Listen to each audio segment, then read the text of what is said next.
مساكم بكل اوقاتكم حبايبنا ومتابعين قناه جابر يوتيوب. الله يسعد قلوبكم واللي ما عنده ريش حرام يعيش. اذا عجبك الفيديو فعل الجرس واشمطني وراك يا غالي لعيونك. اليوم رايحين نشرح لكم عن حبات ثنتين. شو الفرق بين الشخشلي والفرق بين العراقي؟ طبعا كلنا ما شاء الله عندنا معلومات قيمه واحنا نقطه بحر، بس في ناس على قد الحال معرفتها خفيفه. ويسعد كل قلوبكم وتحيه من ابو اسماعيل جابر التعمري ولؤي الزرقاوي والسكرتير عاهد. بنحييكم من كل بلاد العرب وكل الدول. الله يسعد مساكم. معنا حبه شخشلي اسود مثلي، حبه بتسبح للخارج. مين فينا ما بسبح للخارج؟ طبعا هذا هو الشخشلي قرفيلي ورده. هاي شخشلي قرفيلي ورده. ورايح مثلا شخشلي نفس الاشي ازرق، بس هذاك بيحكوا له شخشلي عراقي. ليش بيحكوا له عراقي؟ طبعا الشخشلي بيجي مقرفه فوق عينيه قرفيلي. هسه الشخشلي الثاني بيجي اقرع. هسه بنفرجيكم، استمروا معنا والله يسعد قلوبكم.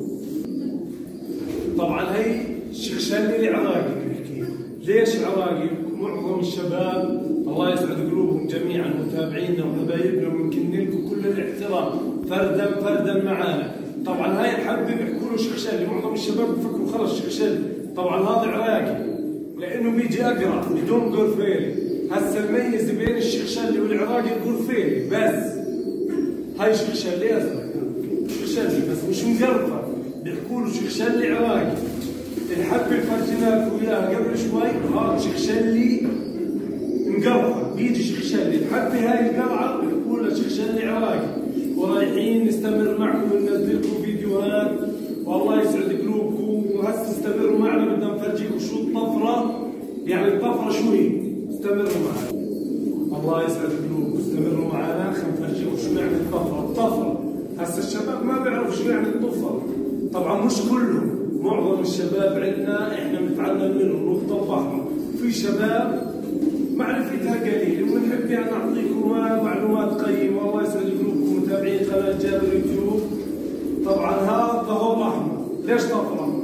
زي ما انتم شايفين كتف واحد، يعني طفره نادر، حبه نادره.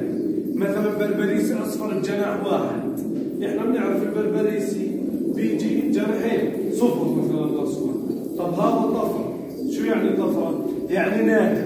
هسه جناح اللي هون بيجي مثلا اللونين احمر. طب هاي جناح واحد يعني طفره حبه نادره. او زي العرض ما قبل يومين المصري احمر الدرب ابيض، هذا بسموه طفره. هاي هي الطفرات، الحبه اللي بتكون مختلفه. مثلا لهورات بس لهور بجنح واحد هذا بيجي طفره. بربريسي البربسي معروف البربسي. طب جناح واحد طفره يعني حبه نادره. هسه بنفرجيكم اللهور العادي. استمروا معنا. هاي حبه اللهور العاديه اللي بنعرفها. هاي اللهور مثلا احمر معتقد زي العرضمه، مثلا احمر معتقد زي العرضمه. هاي اللهور الكل بيعرف. هاي حبه اللهور. هذاك ليش بسموه طفره؟ لانه جنح واحد حبه نادر. ورايحين كل كم يوم ننزل فيديو معلومات على قد الحال واحنا بنتعلم منكم. احنا بنتعلم منكم نقطه ببحركم. بس الشباب اللي على قد الحال. واذا عجبك الفيديو فعل زر جرس الابصر شو اسمه والامور الثانيه. والله يسعد قلوبكم. وعم اقول الجابر التعمل ما عنده ريش حرام يعيش. بتشرفونا جميعا وظبطونا على اليوتيوب يا غوالي.